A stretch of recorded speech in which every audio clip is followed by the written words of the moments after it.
Hello बच्चों, question दिया गया है the dimension of universal gravitational constant are. Option A में दिया गया है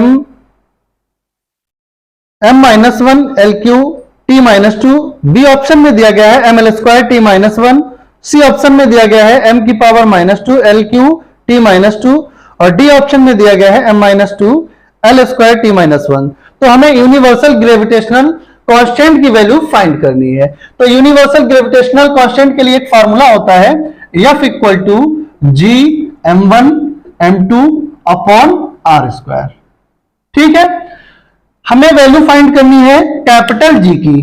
तो हमें कैपिटल जी की वैल्यू निकालने के लिए क्या करना पड़ेगा, इस जी को यहीं पर छोड़ना पड़ेगा और क्रॉस मल्टीप्लीकेशन करना पड़ेगा। क्रॉस मल्टीप्लीकेशन किस तरीके से करेंगे, F इंटू r² जी m1 m2।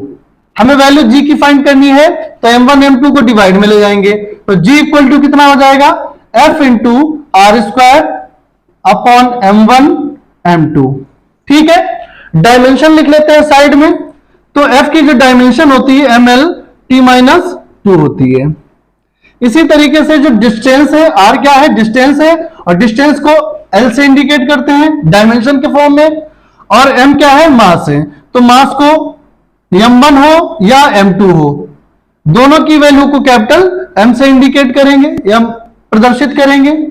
तो यहां पर डायमेंशन अगर हम लिखेंगे तो g बराबर क्या हो जाएगा, f की वैल्यू लिखोगे सबसे पहले, f इक्वल टू क्या दिया गया है, ml-2 दिया गया है। तो सबसे पहले डायमेंशन लिख देंगे ml-2 और r के लिए लिखेंगे l, लेकिन यहां पर स्क्वायर लगा है, तो अगर यहां पर स्क्वायर लगा है तो इसे कितनी बार लिख देंगे, 2 बार लिख देंगे। ठीक है, और मास के लिए लिखेंगे, मास के लिए कैपिटल M है और एक बार m1 है और एक बार m2 है।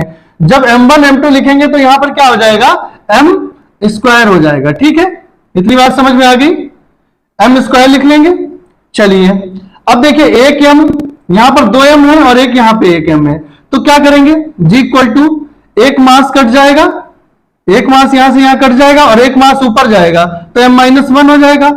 2l यहां पर है और जहां पर कोई l नहीं माना जाता है वहां पर 1 होता है। ठीक है, 2 और 1 कितने हो जाएंगे, 3 हो जाएंगे और t-2 हो जाएगा।